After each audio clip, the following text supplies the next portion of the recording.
எல்லோருக்கும் வணக்கம்.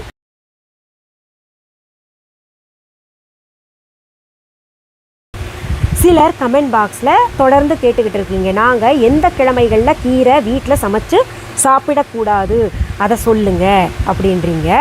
கீரை நம்ம சமைச்சு சாப்பிடக்கூடாத நாள்கள் வேற இருக்கா அப்படின்னு சிலர் நினைக்கலாம். காரணம், கீரை நம்ம சாப்பிட்டா ரொம்ப ரொம்ப நல்லதாச்சே, வீட்டில் பிள்ளைங்கிட்ட எல்லாம் கீரை தினமுமே சாப்பிடு, உடம்புக்கு நல்லது அப்படின்னு சொல்கிறோம். டாக்டர்ஸ்கிட்ட போனால் கூட தினம் ஒரு கீரையை சேர்த்துக்கோங்க, உடம்புக்கு ரொம்ப ரொம்ப நல்லது, அதாவது கண் நல்லா தெரியும், டைஜஷன் ப்ராப்ளம், செரிமானம் நல்லா இருக்கும், நம்ம உடல் உறுப்புகள் நல்லா இருக்கும் அப்படின்றது டாக்டரும் சொல்கிறாங்க. எங்கே போனாலும் கீரை சாப்பிடுன்னு சொல்கிறாங்க. நம்ம பெரியவங்க கூட வீட்டில் கீரையை சாப்பிடு, முடி நல்லா வளரும் அப்படின்லாம் சொல்கிறாங்கல்ல. அப்படி இருக்கும் பட்சத்தில் கீரையை சமைத்து சாப்பிடக்கூடாதுன்னு வேற இருக்கா, அதில் வேற நாளும் கிழமை வேற இருக்கா அப்படின்னு கேட்டிங்கன்னா, கீரை எல்லா நாளும் சாப்பிட்லாம். ஆனால் கீரையை இந்த நாள்களில் சமைச்சு சாப்பிடக்கூடாதுன்னு சொன்னதும் நம்ம முன்னோர்கள் தான்.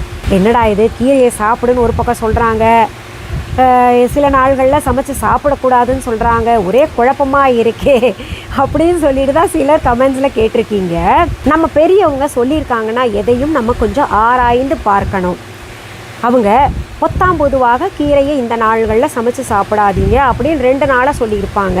எதுன்னா செவ்வாய்க்கிழமையும் வெள்ளிக்கிழமையும் கீரையை சமைத்து சாப்பிடாதீங்க அப்படின்னு சொல்லியிருப்பாங்க.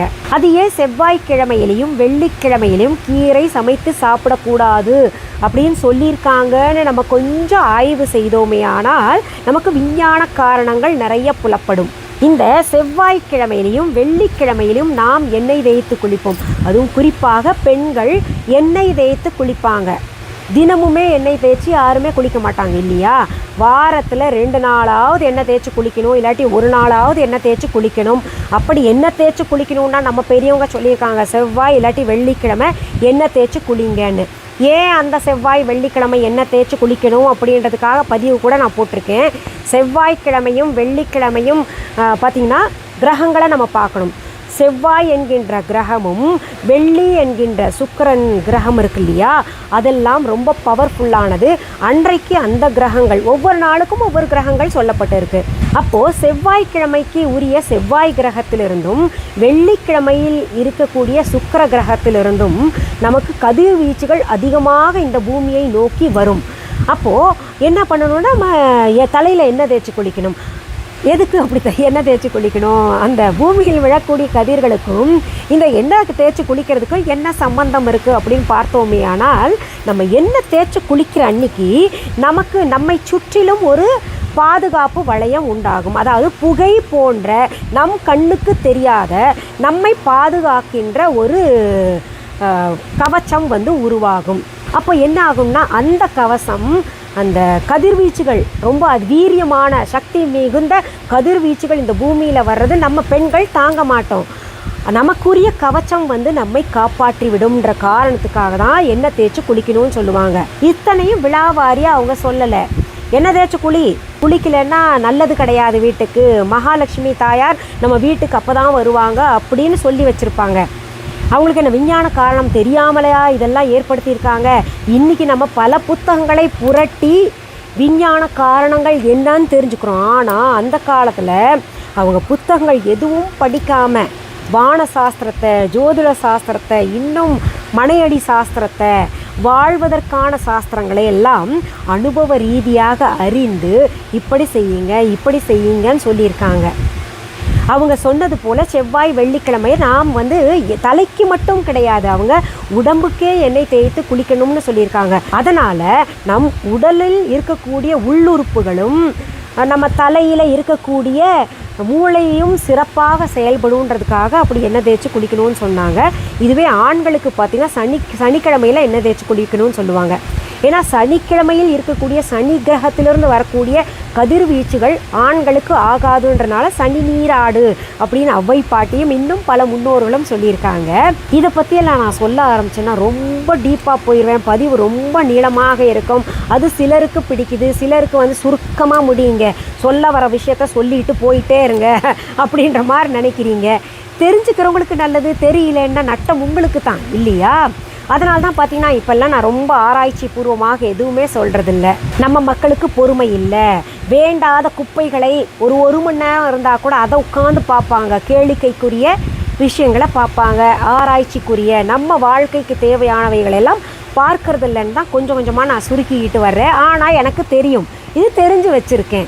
நீங்கள் கேட்டிங்கன்னா உங்களுக்கு அப்பப்போ சின்ன சின்ன பதிவுகளாக நான் கொடுக்குறேன். சரி, இப்போ இந்த கீரை விஷயத்துக்கு வருவோம். இந்த கீரை உண்பதால் நம்ம உடம்பில் இருக்கக்கூடிய பித்தம், வாதம், கபம் எல்லாமே சரியாக இருக்கும். ஆயுர்வேத முறைப்படி பார்க்கும் பொழுது பித்தம், வாதம், கபம் மூன்றுமே ஒரு மனிதனுக்கு சரி விகிதத்தில் இருக்கணும். அப்படி இல்லைன்னா மனிதனுக்கு இதென்ன பித்தம் இல்லைன்னா கூட பிரச்சனை, வாதம் வந்தால் கூட பிரச்சனை, கபம் ஏற்பட்டால் கூட பிரச்சனை இல்லையா?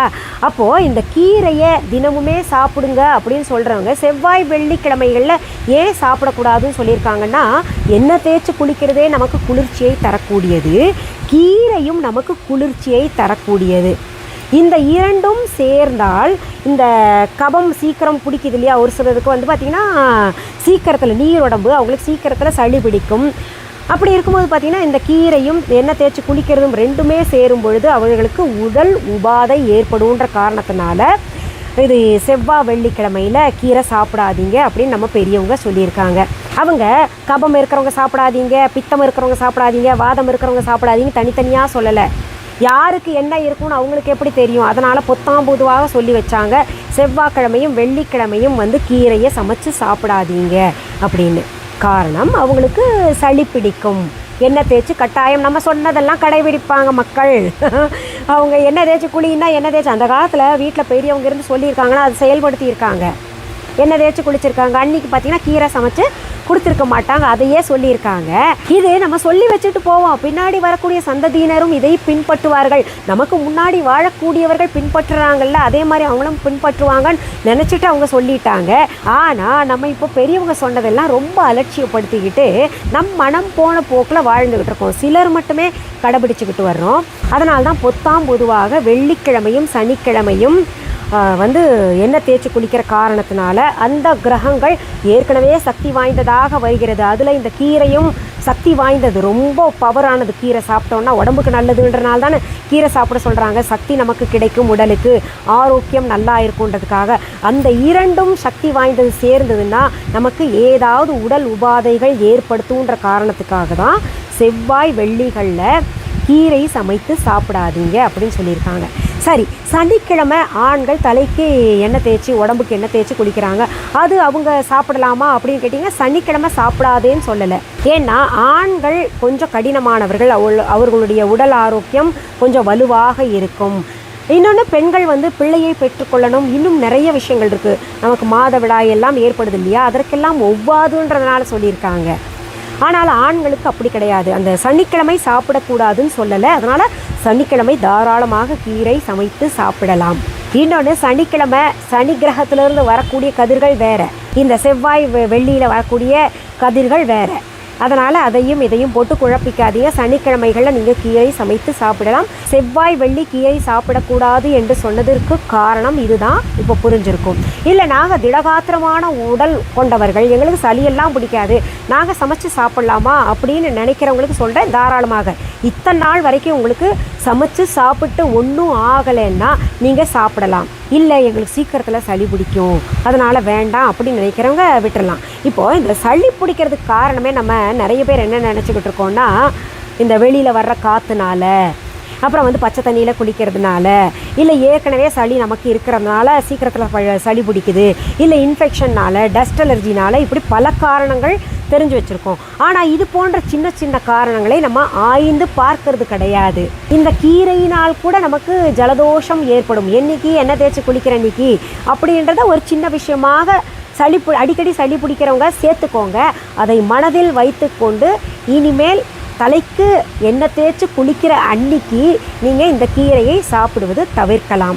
சரி, இந்த பதிவை முடிக்கிறதுக்கு முன்னாடி நம்ம viha.online பற்றி சொல்ல போகிறேன்.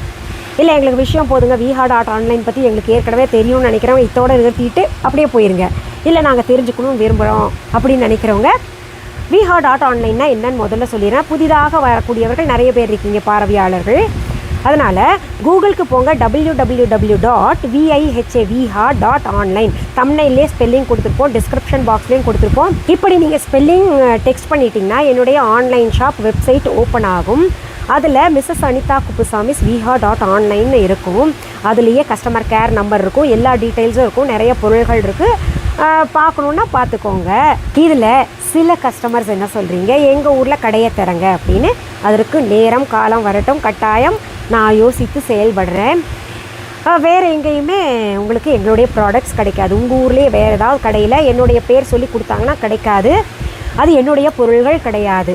அதை நீங்கள் முதல்ல புரிஞ்சுக்கணும். அடுத்த செய்தி, என்னுடைய பொருள்கள் கிடைக்கணுன்னா நீங்கள் viha.onlineல வெப்சைட் மூலமாகத்தான் ஆர்டர் ப்ளேஸ் பண்ண முடியும். ஃபோன் மூலமாகவும் நாங்கள் ஆர்டர் எடுத்துக்கிறது கிடையாது. இதில் எல்லாம் கொஞ்சம் கவனமாக இருங்க. சரி, மீண்டும் அடுத்த பதிவில் வேறு ஒரு நல்ல தலைப்போடு உங்களெல்லாம் சீக்கிரத்தில் சந்திக்கிறேன். அது வரைக்கும் நன்றி, வணக்கம். அன்பான வாடிக்கையாளர்களே, உங்கள் விஹா ஸ்டோரில் பூஜை பொருட்கள், சிலைகள், ராசிக்கற்கள், வாஸ்து பொருட்கள், விதைகள், பாரம்பரிய அரிசி வகைகள், சிறுதானியங்கள், ஆர்கானிக் பொருட்கள், மூலிகை எண்ணெய், மளிகை பொருட்கள், மரச்செக்கு எண்ணெய், மரப்பொருட்கள், வெள்ளி ஆபரணங்கள், கிஃப்ட் ஆர்டிகல்ஸ், காட்டன் மற்றும் பட்டு புடவைகள், காட்டன் சுடிதார்கள், பட்டு பாவாடை, குழந்தைகளுக்கான விளையாட்டு பொருட்கள், ஹை குவாலிட்டி இமிடேஷன் நகைகள், வீட்டு உபயோக பொருட்கள், ஜூட் பேக்ஸ், ஹேண்ட்மேட் சோப்ஸ், அழகு சாதன பொருட்கள், சிறுதானிய பிஸ்கெட்டுகள், ஹோம் அப்ளையன்சஸ், இன்னும் பற்பல பொருட்கள் விற்பனைக்குள்ளது. விஹா ப்ராடக்ட்களை நீங்கள் வாங்க விரும்பினால் அது எங்களுடைய viha.online வெப்சைட் மற்றும் சென்னை ராஜா அண்ணாமலைபுரத்தில் உள்ள எங்கள் விஹா ஸ்டோரில் மட்டுமே கிடைக்கும் என்பதை தெரிவித்துக் கொள்கிறோம். வேறு எந்த ஆன்லைன் வெப்சைட்களிலும் விஹா ப்ராடக்ட்கள் விற்பனைக்கு கிடையாது என்பதை நீங்கள் கவனத்தில் கொள்ள வேண்டும். எங்கள் விஹா ஸ்டோரின் விலாசத்தை கண்டறிய கூகுள் மேப்ஸில் விஹா ஸ்டோர் என்று டைப் செய்தால் வழியை கண்டறியலாம். www.viha.online வெப்சைட்டிலும் விஹா ஸ்டோரின் அட்ரஸ் உள்ளது.